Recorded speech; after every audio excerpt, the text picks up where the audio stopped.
All right, this is my 2020 presidential election prediction. It is currently June or July 22nd, 2020. So there's about I think 4 months or about 100 days I think left until the election. I did my June one last month, and yeah, so now I'm doing my July one.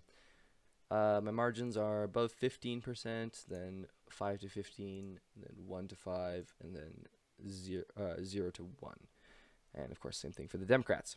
So I'm just going to fill in all the safe states. All right, so there we have all the safe states filled in. Same as last video.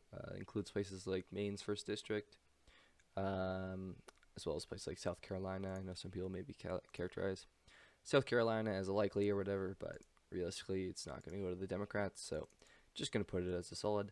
Okay, so as for lean and likely states, I think Nevada at this point is probably a likely. I had it lean last time, but considering Trump's polling numbers right now, and I don't see him getting any. I don't see really a comeback from him happening.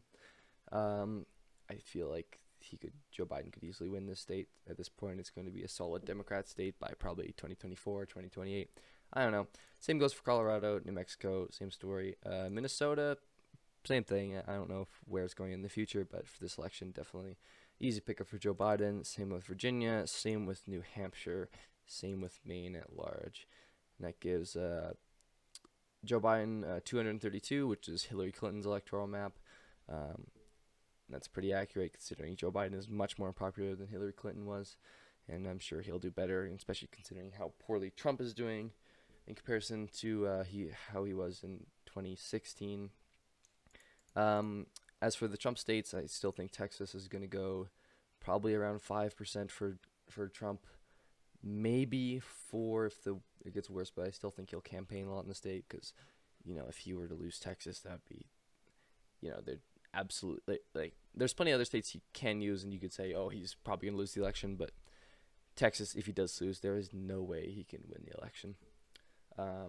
Same thing with Iowa. Iowa's probably 5-6%, something like that. Ohio at this point, I'm going to categorize as a likely. I still think Trump's going to campaign here a lot.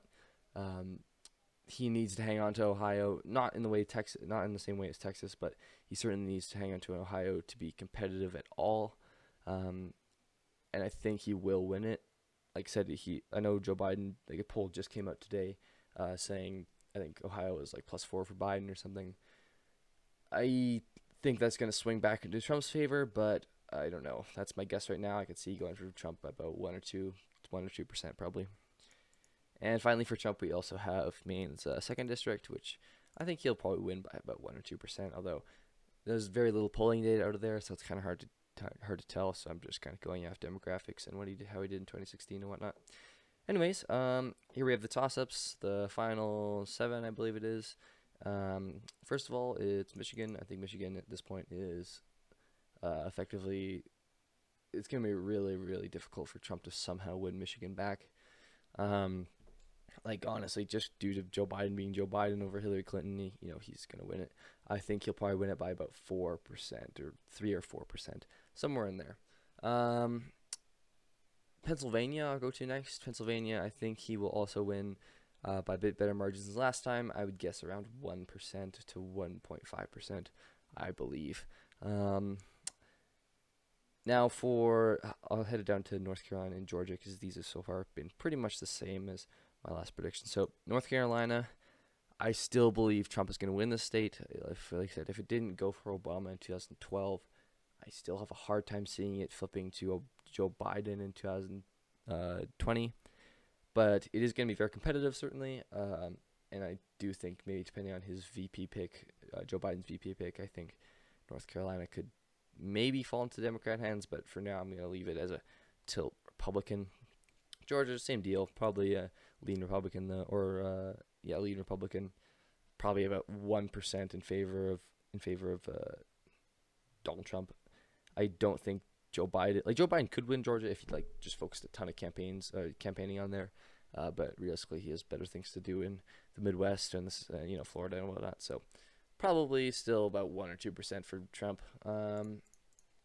Now we have some interesting ones here: Arizona, Wisconsin, and Florida. These are 3 that so far, I mean, I don't know if you watched the last one I did, the one in June. Everything looks pretty much the same, but this is where it changes. So I'm actually going to flip Arizona back to the Republicans, I think.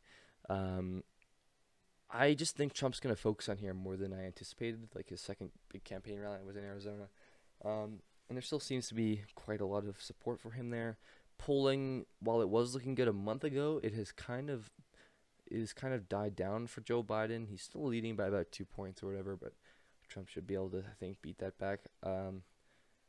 You know what? I'll change it to a tilt. I'll change it to a tilt for now. I could see Arizona going to Trump by maybe 0.5%. It'll be really, really close, though. And I think Arizona will be probably the most interesting state to watch in this upcoming election to see how that goes. And I think Arizona is a pretty good indicator of where Texas is going to go in a couple of years in 2024 and 2028. Anywho, as for Wisconsin, last time I classified it as a tilt Republican. I definitely taking that back and putting it as a lean Democrat. This is just based on polling, and I think I just kind of put Wisconsin as tilt Republican just because I was like, I think Trump can still do pretty well in parts of the more rural parts of the Rust Belt, but I definitely think now that Joe Biden will focus more there, and Trump is doing a lot more poor, especially, you've seen this, I'm sure his polls are terrible. So I'm going to stick Wisconsin in the lead category, and that puts Joe Biden over. So winning the presidency. Just left up is Florida. Now, before I categorized Florida as a tilt Republican, I think, or maybe a lean Republican. I can't really remember. This time, though, I'm tilting it Democrat. Just because the old population there, I think, should be able to come out in favor of Joe Biden, and polling is looking really good for him there right now. He's up like +6 or something like that. Poll after poll after poll keeps coming out, showing Biden up by, I think it's probably like, 5, 6, 7 points or whatever it is. And he seems to be stomping Trump there right now. So I think he should be able to take it. I know Florida likes to vote for incumbents, but Donald Trump is definitely not very ordinary, and that can definitely change. So I think that's my final map for my prediction. I have Wisconsin, Michigan, Pennsylvania, Florida going towards the Democrats, and then Arizona, Georgia, North Carolina heading towards the Republicans, and those are the swing states. And from there, you can easily see we have 307 for Joe Biden and 231 for Trump. Once again, this is just like I'm not a political scientist. I don't even study politics or anything in school or anything like that.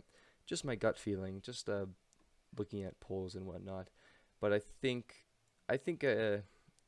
with more time, it'll probably end up changing. And like I said in the last one, I'll probably look back at this map and on election night and kind of laugh at myself and think I was pretty stupid. But overall, that's my map. 307, 231. If you have any things to say about it, feel free to let me know in the comments or any factors I left out or whatever.